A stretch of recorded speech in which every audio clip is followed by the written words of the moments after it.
ವಿಜಯಪುರ ಜಿಲ್ಲೆಯ ಮಾಜಿ ಸೈನಿಕರ ಕಲ್ಯಾಣ ಸಂಘದ ಅಧ್ಯಕ್ಷರಾದಂಥ ಸುಬೇದಾರ್ ಶ್ರೀ ರಾಮಪ್ಪ ಅವರೆಲ್ಲರೂ ಸಹ ನಮಸ್ಕರಿಸಿ, ಅದೇ ರೀತಿ ಅತಿಥಿಗಳಾಗಿ ಆಗಮಿಸಿದಂಥ ಕರ್ನಲ್ ನಿವೃತ್ತ ಫಿರೋಜ್ ಕಾರ್ಲೇಕರ್ ಅವರೇ,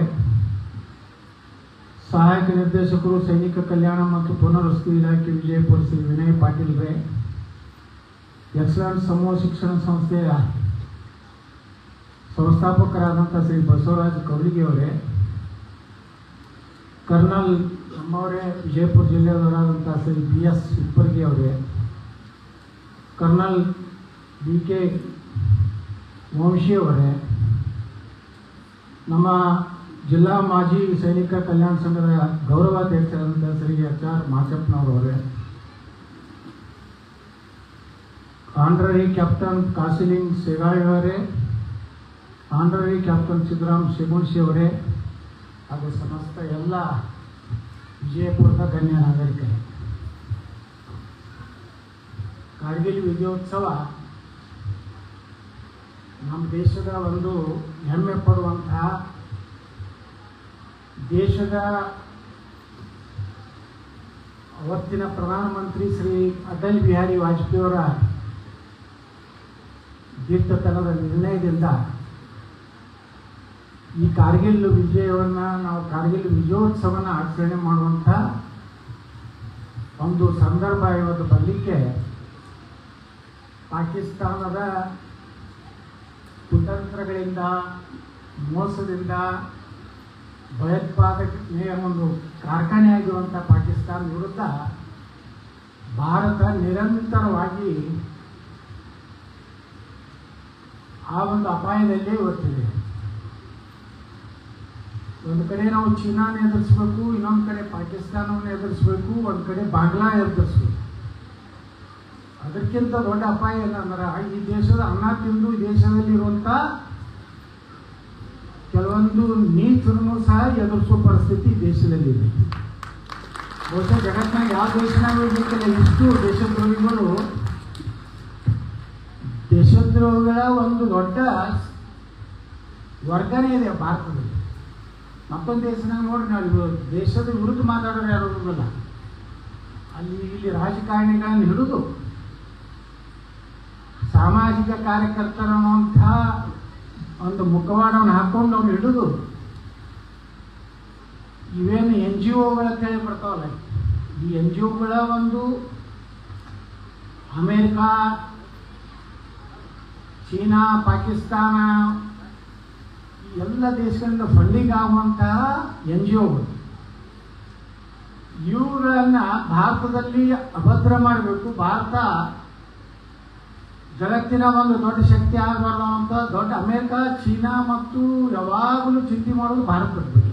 ಅವ್ರು ತಮ್ಮ ಮನೆಯಾಗ ವಿಚಾರ ಮಾಡ್ತಾರೆ ಗೊತ್ತಿಲ್ಲ. ಅದು ಭಾರತ ಯಾವಾಗೂ ಶಕ್ತಿಶಾಲಿ ರಾಷ್ಟ್ರ ಆಯ್ತಂದ್ರೆ ನಮಗೆ ಭಯ ಅನ್ನುವಂಥದ್ದು. ಪಾಕಿಸ್ತಾನ ಅಂತ ಕೆಲಸನೇ ಇಲ್ಲ, ಮುಂಜಾನೆ ಎದ್ಕೊಳ್ಳೇನೆ ಅದು ಬಾಂಬ್ ಹಾಕೋದು ಇಲ್ಲ, ಕೂಳಿಲ್ಲ.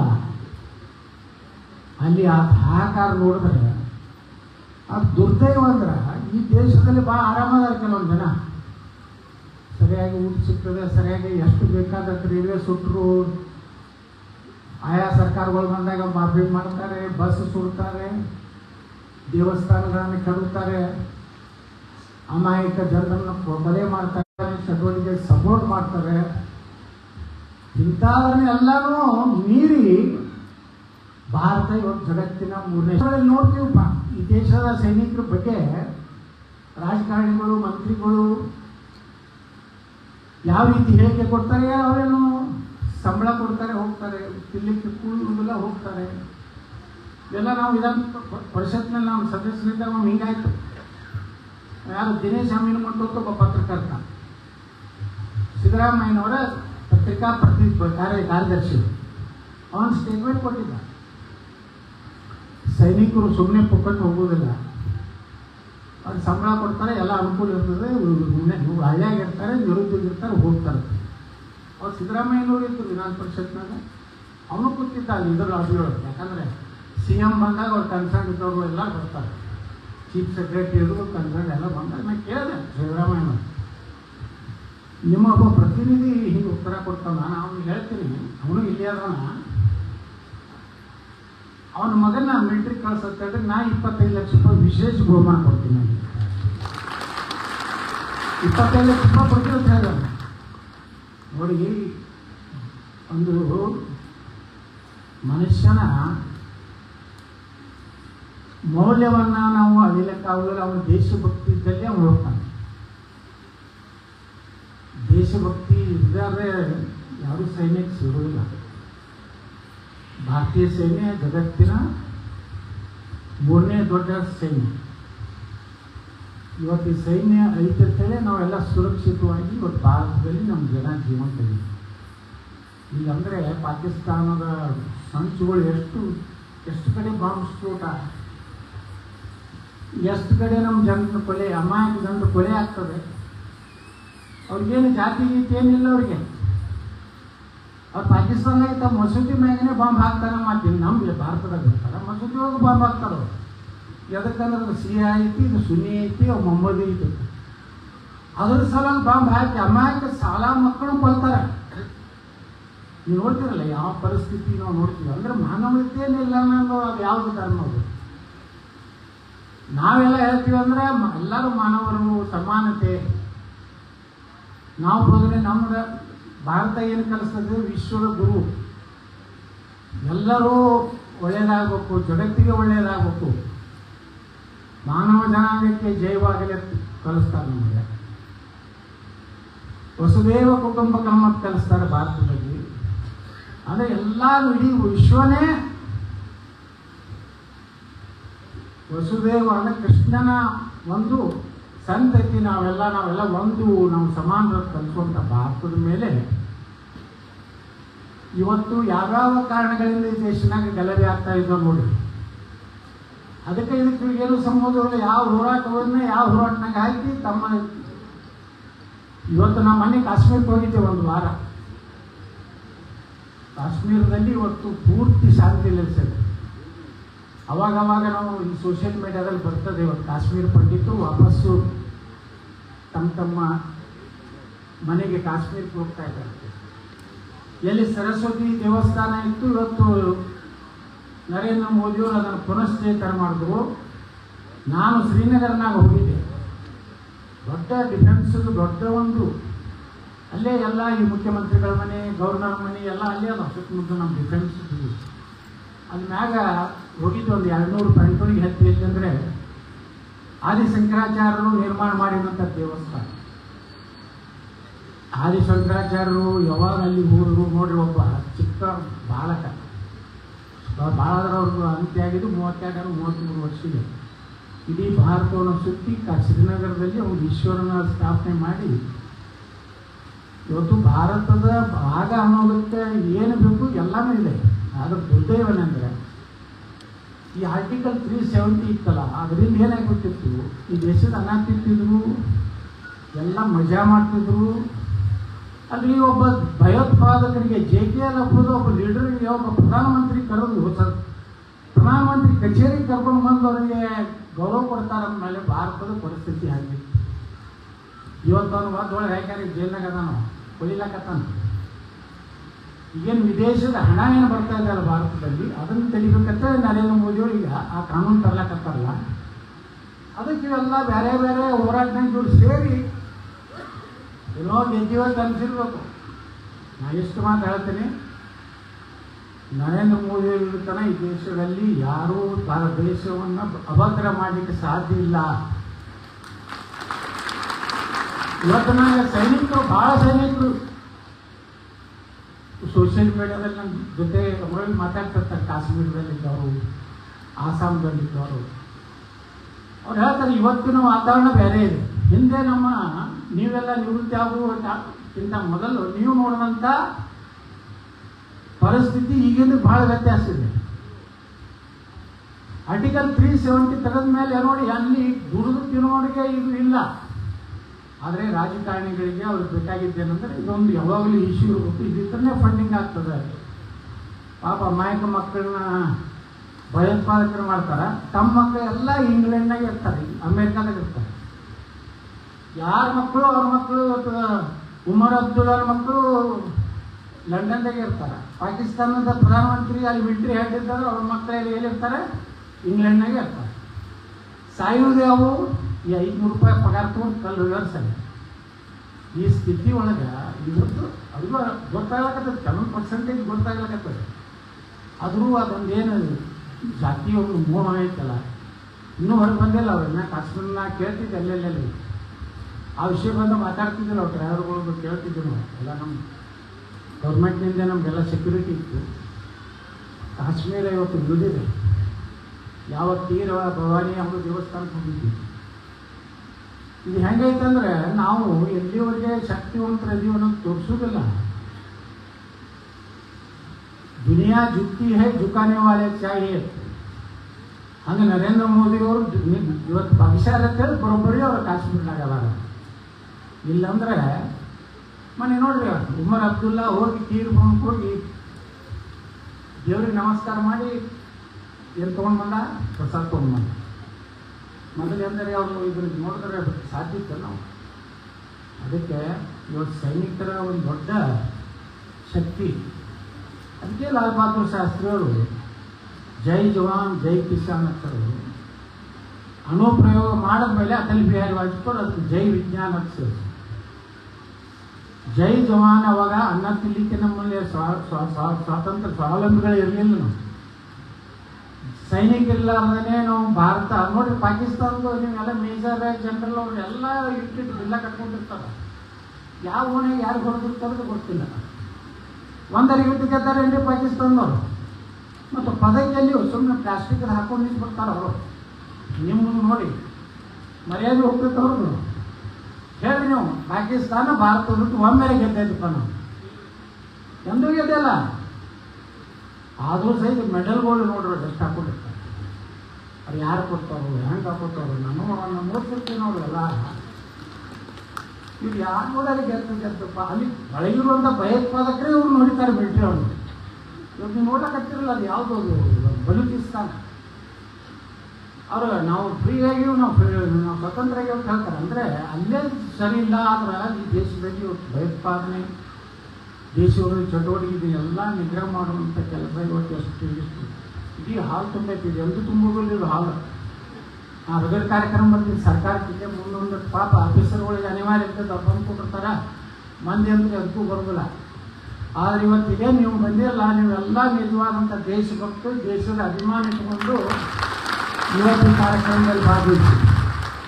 ಇದು ಒಂದು ರೀತಿ ದೀಪಾವಳಿ ಹಬ್ಬದಂಗೆ ನಮ್ಗೆ. ಇವತ್ತು ನಿಮ್ದೆಲ್ಲ ಮುಖದ ಲಕ್ಷಣ ನೋಡಿದ್ರೆ ಒಂದು ಹಬ್ಬದಲ್ಲಿ ಕೂತೀವಿ, ತ್ಯಾಗ ಮಾಡಿದವ್ರನ್ನ ನೆನೆಸ್ಲಕತ್ತೀವಿ. ಎಷ್ಟು ಮಕ್ಕಳು ಎಷ್ಟು ಚೆನ್ನಾಗಿ ಒಂದು ಅದ್ಭುತವಾದಂಥ ಒಂದು ತಮ್ಮ ಇದನ್ನು ಏನು ನಮ್ಮ ಕಣ್ಣಲ್ಲಿ ನೀರು ಬರ್ತಾವೆ. ಯಾವಾಗಲೂ ದೇಶದ ವಿಚಾರ ಬಂದಾಗ ಸಹಜವಾಗಿ ಕಣ್ಣಲ್ಲಿ ನೀರು ಹೋಗ್ಬಿಡ್ತಾವೆ. ಅದು ಏನೈತೆ ಅನ್ನೋ ಗೊತ್ತಿಲ್ಲ, ಯಾವುದೇ ಎಮೋಷನ್ ಆಗಿಬಿಡ್ತೀನಿ. ಭಾರತದ ವಿಚಾರ ಬಂದ್ರೆ ಅದು ಮನಸ್ಸಿನಾಗ ಅಂಥ ಅದ್ಭುತ ಕೆಲಸ ಮಾಡುವಂಥ ನಮ್ಮ ಜಿಲ್ಲೆ ಎಲ್ಲ ಸೈನಿಕರಿಗೆ ನಾವು ಹೃದಯಪೂರ್ವಕವಾದಂಥ ಕೃತಜ್ಞತೆಗಳನ್ನು, ಧನ್ಯವಾದಗಳನ್ನು ಬರ್ತಿರೋ ಮೂಲಕ ಇವತ್ತೇನೋ ನಮ್ಮ ಡಿ ಸಿ ಅವರೇನೋ ಒಂದು ಎಕರೆ ಜಮೀನನ್ನು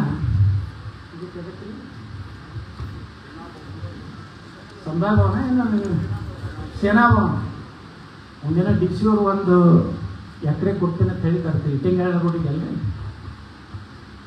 ಅದು ಅಲಾಟ್ಮೆಂಟ್ ಆಗಲಿ, ಮೊದಲೇ ಕಂತು 25 ಲಕ್ಷ ರೂಪಾಯಿ ನಾನು MLA ಫೋನ್ ಮಾಡಿ ಅದು ಕೊಡ್ತೇನೆ. ಒಂದು ಸುಂದರವಾದಂಥ ಸೇನಾ ಭವನ ವಿಜಯಪುರದಲ್ಲಿ ಆಗಬೇಕು. ನೀವು ರಿಟೈರ್ಡ್ ಆಗಿ ಬಂದ ಮೇಲೆ ಇಲ್ಲಿ ಭಾಳ ಸಂಘ ಸಂಸ್ಥೆಗಳದಾವೆ. ಅಲ್ಲಿ ಎಲ್ಲೆಲ್ಲಿ ಯಾರ್ಯಾರಿಗೆ ಅವಶ್ಯಕತೆ ಬರುತ್ತದೆ ಅಲ್ಲಿ ನಿಮ್ಮ ಕಡೆಯಿಂದ ನೇಮಕಾತಿ ಇಂತಿಂತಲ್ಲಿ ಅಪಾಯಿಂಟ್ಮೆಂಟ್ ಇಂತಿಂಥ ಸಂಸ್ಥೆ ಒಳಗೆ ಇವತ್ತು ಗನ್ಮ್ಯಾನ್ಗಳು ಬೇಕಾಗ್ತದೆ, ಕೆಲವೊಂದು ಆಫೀಸರ್ಸ್ ಬೇಕಾಗ್ತದೆ. ನಿಮ್ಮ ಅನುಭವ ಸ್ಕೂಲ್ ಕಾಲೇಜ್ ಅದಾವೆ ಇಲ್ಲಿ. ಅಲ್ಲೂ ಒಂದು ರೀತಿ ಸೈನ್ಯದ ಶಿಸ್ತನ್ನು ಮಕ್ಕಳಿಗೆ ಕಲಿಸ್ಬೇಕಾದ್ರೆ, ಯಾಕಂದ್ರೆ ಸೈನಿಕ ಸ್ಕೂಲು ವಿಜಯಪುರದಾಗಿದೆ. ಆ ಶಿಸ್ತನ್ನು ಮಕ್ಕಳಲ್ಲಿನೂ ಕಲಿಸ್ಬೇಕಾದ್ರೆ ಅಂಥದಕ್ಕೂ ಸಹ ನಿಮ್ಮ ಒಂದು ಸಹಕಾರ ಸೇವೆ ಮುಂದೆ. ಯಾಕಂದರೆ ರಿಟೈರ್ಡ್ ಆಗಿ ಬಂದಮೇಲೆ ಇನ್ನೂ ನೀವು ಗಟ್ಟಿರ್ತೀರಿ, ನಮ್ಮಂಗೆ ಅಳಿಗಾಡೋದಿಲ್ಲ.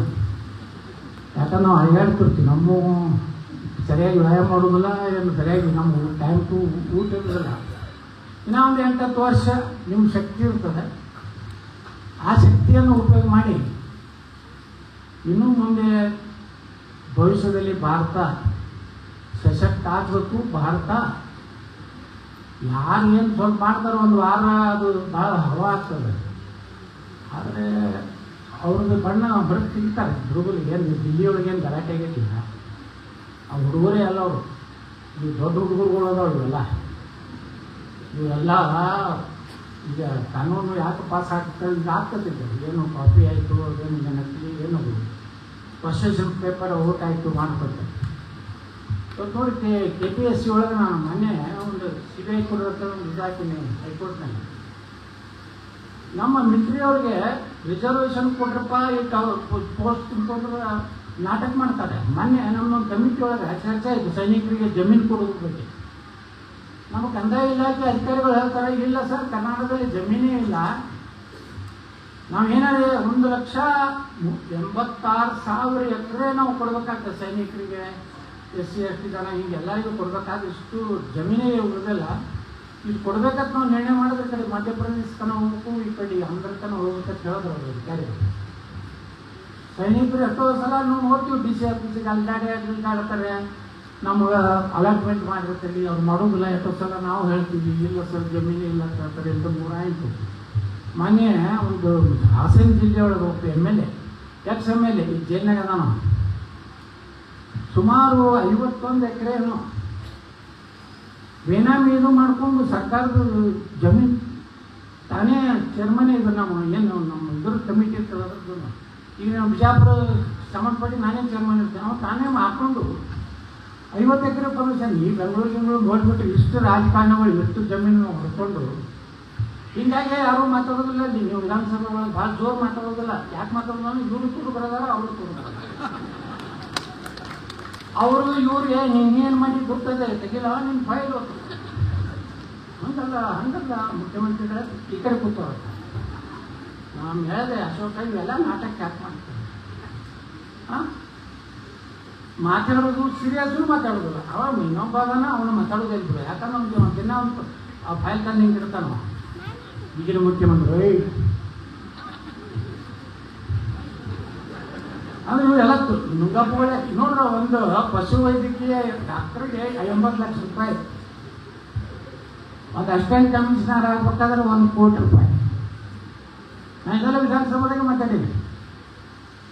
ಮತ್ತು ಆ KPSC ಮೆಂಬರ್ಗಳು ಅವ್ರು ಏನಾರು ಅವ್ರ ಮನ್ಯಾಗ ಹೋಗಲಾರ ಕನ್ಯಾ ಇದ್ದು ಅಂದ್ರೆ ಲಗ್ನ ಆಗ್ತಿದ್ರೆ AC ಮಾಡ್ತಾರೆ. ಕನ್ಯಾ ಏನೋ ಒಂದು ಸ್ಕೀಮ್ ಅಂತ ಹೇಳಿದ್ದೆ ನಾನು, ತಾಯಿ ಭಾಗ್ಯ KPSC ಒಳಗೂ ನಡೀತದೆ ಅಂತ ಹೇಳಿದ್ದೆ. ಈಗ CBIಗೆ ಹೋಗೈತಿ. ನೋಡಿ ಎಷ್ಟು ನಾಚಿಕೆಗಳಾದ್ರೆ. ನಾವು ಯಾವುದರೆ ನೋಡ್ರಿ ಎಕ್ಸ್ ಸರ್ವಿಸ್ಮೆನ್ ಅದನ್ನು ಅವ್ರಿಗೆ ಅಪಾಯಿಂಟ್ಮೆಂಟ್ ಕೊಟ್ಟು ಸರ್ ಯಾವ ಇದು ಇಲ್ಲ ಸರ್, ಆ ಫೋಟೋ ಮುಗಿದು ಹೋಗೈತಿ ಅದು ಇಲ್ಲ ಕತೆ ಹೇಳ್ತಾರೆ. ಆ KPSC ಚೇರ್ಮನ್ನು ಒಂದು ವರ್ಷಕ್ಕೆ ಅವನ ಆದಾಯ ಎಷ್ಟಪ್ಪ ಅಂದ್ರೆ 40,000 ಐತತ್ತೆ ಒಂದು ವರ್ಷಕ್ಕೆ ಪರ್ ಎನಮ್. KPSC ಚೇರ್ಮನ್ ಪಗಾರ 2.5 ಲಕ್ಷ ಐತಿ. ಅದು ಎಲ್ಲಿತ್ತು? KPSC ಚೇರ್ಮನ್ನು ಒಂದು ತಹಸೀಲ್ದಾರ್ ಕಡೆ ಒಂದು ಇದು ತೊಗೋತಾನೆ, ಇನ್ಕಮ್ ಸರ್ಟಿಫಿಕೇಟ್. ತನ್ನ 2 ಹೆಣ್ಮಕ್ಳನ್ನ ಅಪಾಯಿಂಟ್ಮೆಂಟ್ ಮಾಡ್ಕೋತಾನೆ. ಯಾವ್ದ್ರಾಗ 3rd B ಹಿಂಗಾಯ್ತು. ವಾರ್ಷಿಕ ವರಮಾನ ಇಷ್ಟು ಕೆಳಗಿರ್ಬೇಕಂತೇನೋ 3rd B ಒಳಗೆ ಇಲ್ಲ. ಅಲ್ಲಿ 2 ಅಪಾಯಿಂಟ್ಮೆಂಟ್ ಮಾಡ್ಕೋತಾರೆ, 2 ತನ್ನ ಮಕ್ಕಳನ್ನ.